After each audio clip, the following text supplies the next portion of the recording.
സമയം രാവിലെ 8:30 മണിയായിട്ടുണ്ട്. നല്ല മഴയുള്ളൊരു സൺഡേ മോർണിംഗ്. മഴയത്തൊരു ചായയൊക്കെ കുടിച്ച് ഒരു പത്രമൊക്കെ വായിച്ചിരിക്കുമ്പോൾ മൺസൂൺ റൈഡിന് പോയല്ലോ എന്നൊരു ചിന്ത. പിന്നെ ഒന്നും നോക്കിയില്ല, വണ്ടി എടുത്ത് നേരെ ഇറങ്ങി.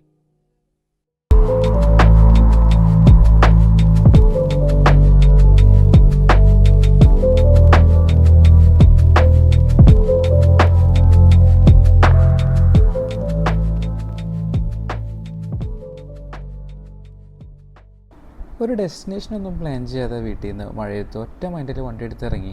തൃശ്ശൂരിനടുത്ത് എവിടെയാണ് ഏറ്റവും അടുത്ത് നമുക്ക് റെയിൻ റൈഡൊക്കെ ഒന്ന് എക്സ്പീരിയൻസ് ചെയ്ത് ആ മൺസൂൺ വൈബൊക്കെ എൻജോയ് ചെയ്യാൻ പറ്റുന്ന ഷോർട്ടസ്റ്റ് ആയിട്ടുള്ള ഡിസ്റ്റൻസിലേക്ക് എടുക്കുന്ന ഒരു സ്ഥലം ഏതാണെന്ന് ആലോചിച്ച് പോയപ്പോഴാണ് അതിരപ്പള്ളിയിലേക്ക് പോകാമെന്നൊരു പ്ലാൻ വന്നത്.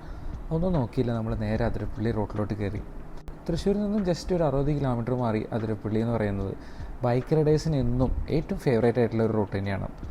മഴയൊക്കെ പെയ്ത് കിടക്കുന്ന സമയമാണ്, മൺസൂൺ സമയമൊക്കെ ആണെന്നുണ്ടെങ്കിൽ അതിരപ്പള്ളിയുടെ ഭംഗി അത് വേറെ തന്നെയാണ്. മഴയത്ത് അല്ലെങ്കിൽ മൺസൂൺ റൈഡ് ചെയ്ത് എക്സ്പീരിയൻസ് ചെയ്തിട്ടുള്ള ആൾക്കാർക്കറിയാം, എത്ര പ്രാവശ്യം പോയാലും മനസ്സിനെ മടുപ്പിക്കാത്ത, നമുക്ക് എപ്പോൾ പോയാലും ആ ഒരു റിഫ്രഷ്മെൻറ്റും ആ ഒരു ഹാപ്പിനെസ്സും നമുക്ക് ആ റൈഡിൽ നിന്ന് കിട്ടുന്ന ഒരു സ്ഥലമാണ് നമ്മുടെ അതിരപ്പള്ളി എന്ന് പറയുന്നത്. മെയിൻലി നമുക്ക് ആ ഒരു ഫോറസ്റ്റിൻ്റെ ഉള്ളിലൂടെയുള്ള ഒരു യാത്രയും ആ ഒരു മൂടിയായിട്ടുള്ള കുറച്ച് ഭയാനകമായിട്ടുള്ള റോഡുകളൊക്കെയാണ് നമ്മുടെ അതിരപ്പള്ളി വാഴച്ചാലൊക്കെ കഴിഞ്ഞ് കഴിഞ്ഞാൽ. അപ്പോൾ അതിലൂടെ ഈ ഒരു മഴയത്തുള്ള റൈഡിൻ്റെയൊക്കെ ഒരു എക്സ്പീരിയൻസ് എന്നും അടിപൊളി തന്നെയാണ്.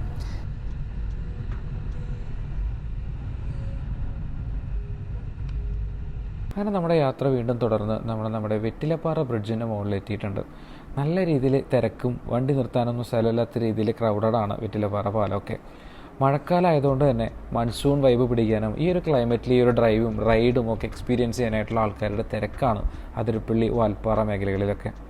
എന്തായാലും നമ്മൾ വെറ്റിലപ്പാറ പാലത്തിൻ്റെ മുകളിലെത്തി. ഇവിടുത്തെ ഒരു പ്രത്യേകത എന്താണെന്ന് വെച്ച് കഴിഞ്ഞാൽ, നമുക്ക് ഈ ഒരു പാലത്തിൻ്റെ മുകളിൽ നിന്നും കിട്ടുന്ന ആ ഒരു മലനിരകളുടെ ഒരു വ്യൂവും അതുപോലെ തന്നെ ആ ഒഴുകിക്കൊണ്ടിരിക്കുന്ന ചാലക്കുടി പുഴയുടെ ഭംഗിയൊക്കെ കണ്ട് ആ പാലത്തിൽ കുറച്ച് നേരം അങ്ങനെ വൈബ് ചെയ്ത് നിൽക്കാൻ തന്നെ വേറൊരു മൂഡാണ്. എന്തായാലും നമ്മൾ ആ ഒരു കാഴ്ചകളൊക്കെ കണ്ട് ആ വെള്ളച്ചാട്ടത്തിൻ്റെ ആ ഒരു സൗണ്ടും ആ നേച്ചറിൻ്റെ ആ ഒരു സൗണ്ടും ആ തണുത്ത ക്ലൈമറ്റും ചെറിയൊരു ചാറ്റൽ മഴയൊക്കെ എക്സ്പീരിയൻസ് ചെയ്ത് നല്ല രീതിയിൽ എൻജോയ് ചെയ്തുകൊണ്ട് തന്നെ ഞാൻ ആ കാഴ്ചകളൊക്കെ കണ്ട് കുറച്ച് നേരം അവിടെ നിന്നു. നല്ല ഫ്രെയിമുകളാണ്, ഫോട്ടോസ് എടുക്കാനും വീഡിയോസ് എടുക്കാനൊക്കെ അടിപൊളിയായിട്ടുള്ള ആ ഒരു പാലത്തിൻ്റെ മുകളിൽ നിന്ന് നമ്മൾ കുറച്ച് നല്ല വീഡിയോസും ഫോട്ടോസൊക്കെ എടുത്ത് നമ്മൾ വീണ്ടും യാത്ര തുടർന്നുകൊണ്ടിരുന്നു.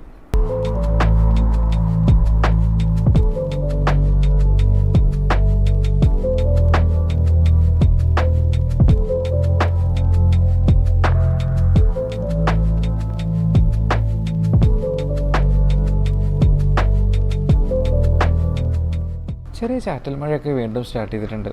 അതിരപ്പള്ളി ഫോറസ്റ്റിൻ്റെ ആ മരങ്ങൾക്കിടയിലൂടെയുള്ളൊരു യാത്രയിൽ ചെറിയ ചെറിയ മഴത്തുള്ളികളൊക്കെ ഇങ്ങനെ മുഖത്തൊന്നടിച്ച് ആ ഹെൽമെറ്റിൻ്റെ വൈസറൊന്ന് തുറന്നിട്ട് ആ ഒരു ഫ്രഷ് എയറും ആ തണുത്ത കാറ്റൊക്കെ അടിച്ച് ഇങ്ങനെ വണ്ടി ഓടിക്കുമ്പോൾ കിട്ടുന്നൊരു സുഖം അതൊന്നും പറഞ്ഞു കഴിഞ്ഞാൽ മനസ്സിലാകില്ല.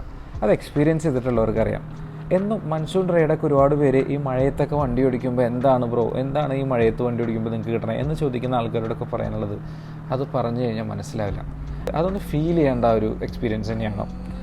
എന്തായാലും ആ ചെറിയ മഴയൊക്കെ കൊണ്ട് ചെറിയ കാറ്റൊക്കെ അടിച്ച് ഞാൻ റൈഡ് തുടർന്നുകൊണ്ടേയിരുന്നു.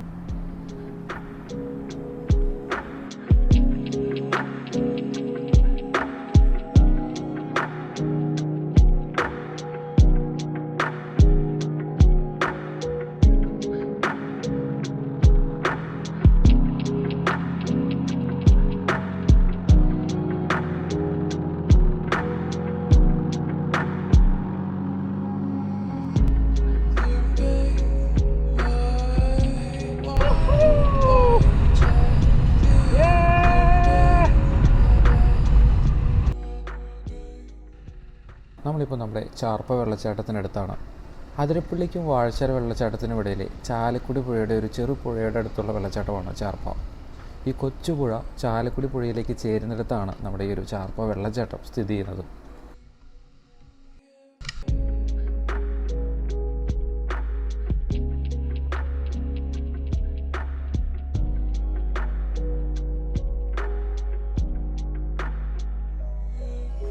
മഴക്കാലത്ത് കംപ്ലീറ്റ് ആയിട്ട് നിറഞ്ഞൊഴുകി ആ പാലം വരെയൊക്കെ വെള്ളം വരുന്ന ഒരു വെള്ളച്ചാട്ടമാണ് നമ്മുടെ ചാർപ്പ.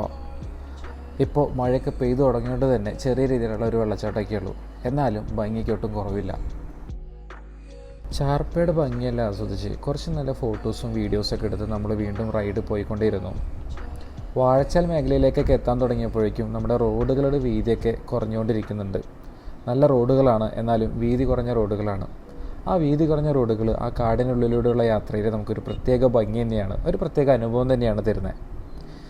കാടുകളൊക്കെ കൂടുതൽ നിഗൂഢമായൊരു ഫീല്, കുറച്ചും കൂടി ഒരു ഭയാനകമായൊരു അന്തരീക്ഷമൊക്കെ നമുക്ക് കിട്ടാനായിട്ട് തുടങ്ങി. അതിരപ്പള്ളിയിലോട്ട് ആദ്യമായിട്ട് പോകുന്നവർക്കൊക്കെ എപ്പോഴും ആ ഒരു റൈഡും അല്ലെങ്കിൽ ആ ഒരു യാത്രയൊക്കെ കുറച്ച് നിഗൂഢമായ ഭയാനകമായൊരു എക്സ്പീരിയൻസൊക്കെ എന്നും കൊടുക്കും. വളരെ ഭയാനകമായ പല മൊമെൻറ്റ്സും എനിക്ക് പല റൈഡുകളിലായിട്ട് ഉണ്ടായിട്ടുണ്ട്. ഒരുപാട് പേർക്ക് ആ ഒരു സെയിം ഫീലൊക്കെ ഉണ്ടായിട്ടുണ്ടായിരിക്കും. അത്രയും നിഗൂഢമായ, അത്രയും ഭയാനകമായിട്ടുള്ള ഒരു കാട് തന്നെയാണ്, എന്നാൽ അതിമനോഹരമായൊരു കാടും കൂടിയാണ് നമ്മുടെ അതിരപ്പള്ളി വാൽപ്പാറ റോഡിലുള്ളത്. യാത്ര തുടർന്നുകൊണ്ടിരിക്കുമ്പോൾ വളരെ ഭംഗിയുള്ള ഒരു ചെറിയൊരു വെള്ളച്ചാട്ടം ഞാൻ കണ്ടു. വണ്ടി അവിടെ സൈഡാക്കിയിട്ട് ഞാൻ ആ ഒരു വെള്ളച്ചാട്ടമൊക്കെ ഒന്ന് ആസ്വദിച്ച്, കിളികളുടെയും ആ ഒരു വെള്ളച്ചാട്ടത്തിൻ്റെയൊക്കെ സൗണ്ടും മാത്രമേ നമുക്കവിടെ കേൾക്കാനുള്ളൂ. മനസ്സിന് ഭയങ്കരമായിട്ടൊരു സമാധാനം, ഒരു പീസ് ഓഫ് മൈൻഡ് എനിക്ക് അവിടെ നിന്ന് കിട്ടുന്നുണ്ടായിരുന്നു. അത്രയും പോസിറ്റീവ് വൈബ് വരുന്നൊരു സ്ഥലത്ത് കുറച്ച് നേരമൊക്കെ ഒന്ന് ചില്ല് ചെയ്ത് ഞാൻ വീണ്ടും വണ്ടി വാഴച്ചാലിലോട്ട് വെച്ച് പിടിച്ചു.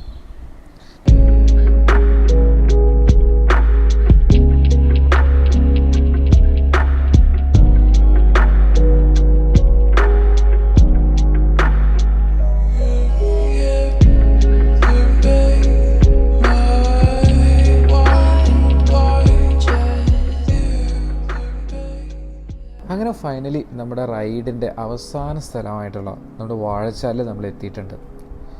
ഏകദേശം ഒരു 5 മണിയൊക്കെ കഴിഞ്ഞിട്ടുണ്ട് ഞാൻ വാഴച്ചാലെത്തുമ്പോൾ. അതുകൊണ്ട് തന്നെ നമുക്ക് വാഴച്ചാലോട്ട് ഇറങ്ങാനുള്ള ടൈമും കാര്യങ്ങളൊക്കെ കഴിഞ്ഞിട്ടുണ്ടായിരുന്നു. എന്തായാലും അവിടെ ഇറങ്ങി കാണാനുള്ളൊരു മൂഡിലൊന്നും അല്ല ഞാൻ വന്നിട്ടുണ്ടായിരുന്നത്. എനിക്കൊരു പ്യുവർ റൈഡിങ് ബ്ലിസ് മാത്രമേ വേണ്ടിയിരുന്നുള്ളൂ. എന്തായാലും അതെനിക്ക് കിട്ടി. ആ ഒരു മഴയത്ത്, ആ ഒരു ചാറ്റൽ മഴയിൽ, പ്രത്യേകിച്ച് നമ്മുടെ അതിരപ്പള്ളി പോലുള്ള വനത്തിനുള്ളിലൂടെ ഒരു യാത്ര, ചെറിയ ചാറ്റൽ മഴയിൽ നമ്മുടെ ഹെൽമെറ്റിൻ്റെ വൈസറൊക്കെ ഒന്ന് തുറന്നിട്ട് ആ ചെറിയ മഴത്തുള്ളിയൊക്കെ ഒന്ന് മുഖത്തൊക്കെ വന്നടിച്ച് ആ ഒരു ഫ്രഷ് എയറിൽ ആ റിഫ്രഷ്മെൻ്റായി മനസ്സിന് കിട്ടുന്ന ഒരു ഹാപ്പിനെസ് എന്ന് പറയുന്നത് വളരെ വലുതാണ്. ഒരുപാട് സ്ട്രെസ്ഡ് ആയിട്ടിരിക്കുന്ന എനിക്ക് സത്യം പറഞ്ഞാൽ ഇതൊരു വളരെ റിലാക്സേഷൻ ആയിരുന്നു. ഒരു മൺസൂൺ റൈഡിനായിട്ട് ഒരുപാട് നാളായിട്ട് വെയിറ്റിംഗ് ആയിരുന്നു. അതുകൊണ്ട് തന്നെയാണ് ആ ഒരു മഴ ദിവസം കണ്ടപ്പോൾ ഒന്നും നോക്കാതെ ഒറ്റ മൈൻഡിൽ ഞാൻ നേരെ അതിരപ്പള്ളി വാഴച്ചാൽ റോഡിലോട്ട് വന്ന് ഇറങ്ങിയത്. എന്തായാലും കംപ്ലീറ്റ്ലി ഹാപ്പി. ഒരുപാട് നാൾ കാത്തിരുന്ന ആ ഒരു മൺസൂൺ റൈഡ് ചെയ്ത് ആ വാഴച്ചാൽ ഭാഗത്ത് എത്തിയ ഒരു ഹാപ്പിനെസ്സിൽ ഞാൻ കുറച്ച് നേരം അവിടെ സ്പെൻഡ് ചെയ്തു. വളരെ ശാന്തമായിട്ടുള്ളൊരു അന്തരീക്ഷമൊക്കെ തന്നെയാണ്. മഴ ചെറിയ രീതിയിൽ കൂടാനായിട്ട് തുടങ്ങിയിട്ടുണ്ട്.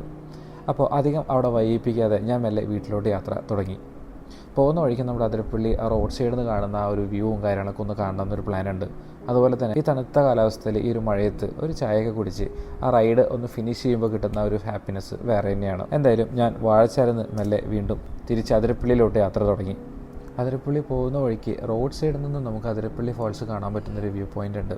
അവിടെ ഞാൻ എത്തി നോക്കിയപ്പോൾ അതിമനോഹരമായ നമ്മുടെ അതിരപ്പള്ളി വാട്ടർഫോൾസ്, കേരളത്തിൽ തന്നെ ഏറ്റവും വലിയ വെള്ളച്ചാട്ടമായിട്ടുള്ള നമ്മുടെ സൗത്ത് ഇന്ത്യയുടെ നയാഗ്ര എന്നറിയപ്പെടുന്ന അതിരപ്പള്ളി ഫോൾസിൻ്റെ ഭംഗി അതൊന്ന് വേറെ തന്നെയാണ്. പ്രത്യേകിച്ച് മഴക്കാലം കൂടിയാണെങ്കിൽ വേണ്ട. ആ വെള്ളച്ചാട്ടമൊക്കെ ആസ്വദിച്ച് അതിന് തൊട്ടടുത്തുള്ളൊരു ചായക്കടയിൽ നിന്ന് നല്ല സ്ട്രോങ് ആയിട്ടൊരു ചായയൊക്കെ പറഞ്ഞ് ആ ചായ എല്ലാം കുടിച്ച് ആ കണ്ട കാഴ്ചകളും ആ നല്ല ഓർമ്മകളൊക്കെ ഒന്ന് ഓർത്തെടുത്ത് വീണ്ടും യാത്ര തിരിച്ചു വീട്ടിലോട്ട്. എന്തായാലും മൺസൂൺ റൈഡിന് ഇറങ്ങിയത് വളരെ നന്നായി. മനസ്സൊക്കെ ഒന്ന് റിഫ്രഷ് ആയിരിക്കുന്നു. ആരോ എവിടെയോ പറഞ്ഞ പോലെ travelling is not about exploring places, it's always about exploring yourself. ഇത് ഓരോ റൈഡിലും വീണ്ടും വീണ്ടും തെളിയിച്ചുകൊണ്ടിരിക്കുന്നു. എന്തായാലും മഴയത്ത് തണുത്ത ക്ലൈമറ്റിൽ ആ റൈഡ് ചെയ്യുമ്പോൾ കിട്ടുന്ന ഒരു റിഫ്രഷ്മെൻറ്റിൽ അതിൻ്റെ ആനന്ദം എൻജോയ് ചെയ്തുകൊണ്ട് വീട്ടിലോട്ടുള്ള യാത്ര തുടർന്നുകൊണ്ടേയിരുന്നു.